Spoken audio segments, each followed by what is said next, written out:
Hi guys! So for today's video, kakain tayo ngayon. So ito yung aking ulam. Quail egg fry na may prawn rin niya. At saka mayroon tayong cucumber. So for today's video, mayroon tayong challenge. So may twist ito yung challenge natin kasi gagamit lang ako ng chopstick. So chopstick lang yung gagamitin ko habang kinukuha ko yung quail egg. So 15 piraso yung quail egg na yan guys. O tingnan nyo, lumukso. Diba? Yan yung sinasabi kong challenge na mayroon siyang twist kasi nga, 'di ba, nagmumukbang ako tapos wala akong ginagamit na is chopstick lang. O, 'di ba? So napansin niyo marami akong quail egg diyan. So isang box 'yan. So bali 15 pieces yung isang box. Ayan yung prawn, yan yung laman niya na parang binalot siya sa bean curd ba guys. So ganyan, crispy siya and then soft sa loob. So ayan, kain tayo mga mare-pare. Itong challenge na to ay napaka easy lang ba kung marunong ka talaga mag chopstick. O, tingnan nyo guys. Kasi sabi ko hindi ako mag ng kutsara. So lahat ng dadamputin ko dyan is chopstick yung gagamitin ko. Diba? Kain-kain tayo. Ayan, meron tayong cucumber. Sarap ng cucumber nyan guys.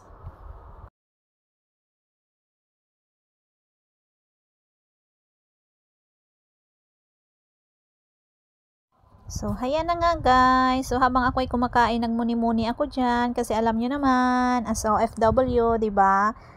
Sariling sikap rin tayong kumakain. Tayo lang, nag-iisa tayong kumakain. Kahit gaano man kasarap yung pagkain natin sa harapan natin is parang diba? Parang nalulungkot yung mukha ko dyan habang kumakain. Diba? Kasi wala akong kasama. So, nagmuni-muni rin ako dyan guys habang kumakain, no? O, tingnan nyo.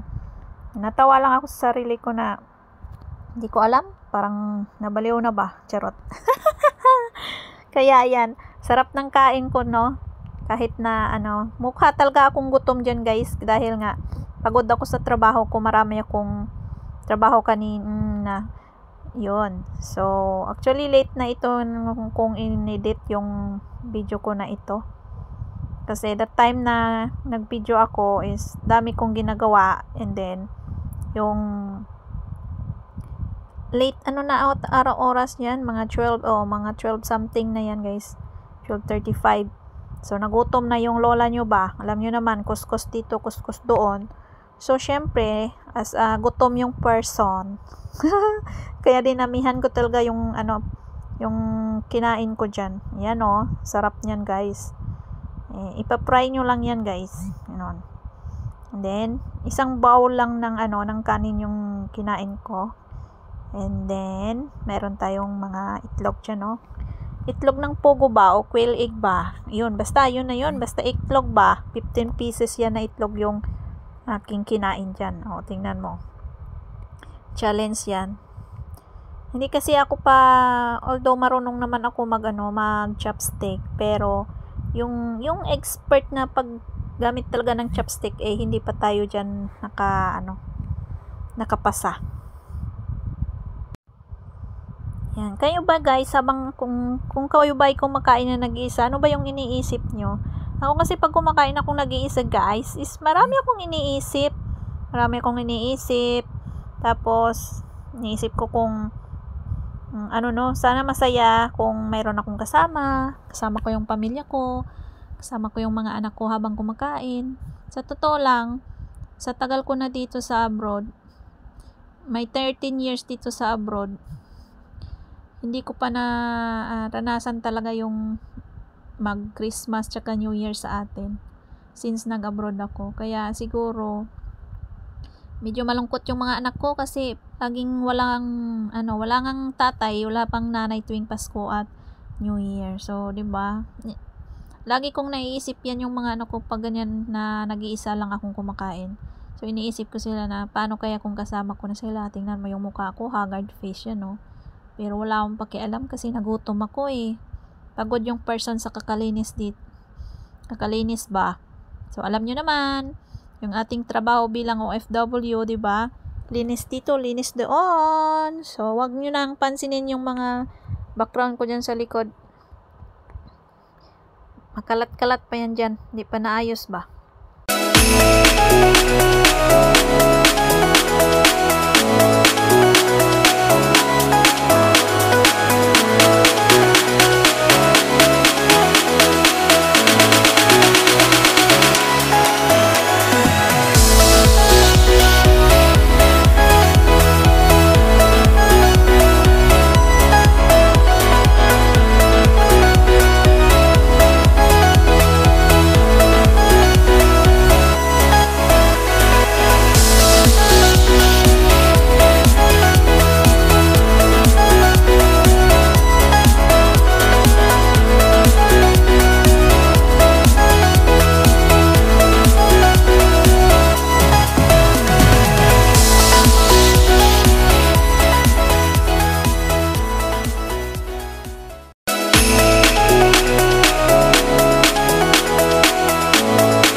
So, ayan na nga guys. So, malapit na matapos. Naubos ko na yung aking kanin. At saka mayroon pa akong natirang itlog at saka ulam. Ayan, nahirapan akong kumuha ng cucumber.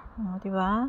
So, ganyan talaga kahirap. Kung gaano kahirap magtrabaho, ganoon din kahirap kumain ba? Charot.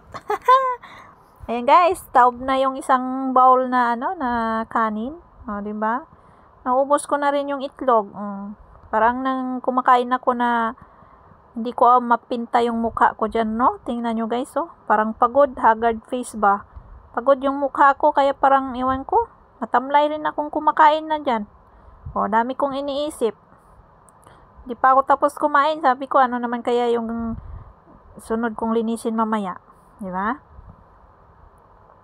Pahinga lang kain ba guys? Alam nyo naman, ngayon is is Chinese New Year coming ba? So, kailangan nating maglinis-linis. So, ayan talaga yung traditional ng mga Chinese kapag malapit na yung Chinese New Year. Lahat ng kasulok-sulukan ng kanilang bahay, linisin mo yun. Halos sabunan mo yung bahay nila at labahan. Parang ganon ba? So, ganon ka na yung mga Chinese pag Chinese New Year. Dapat malinis lahat. Tapos yung iba kasi lahat rin na mga gamit is bago. Ganon yung ginagawa nila. Kaya tuwing Chinese New Year, maraming mga amo ang nagtatapon ng mga gamit. Diba? Swerte ko lang ngayon dito sa bahay ni Lola, kaya hindi masyado yung kuan ba, yung linis-linis.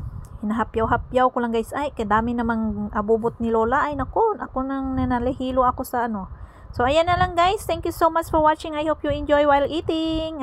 Diba? Bye bye, God bless everyone.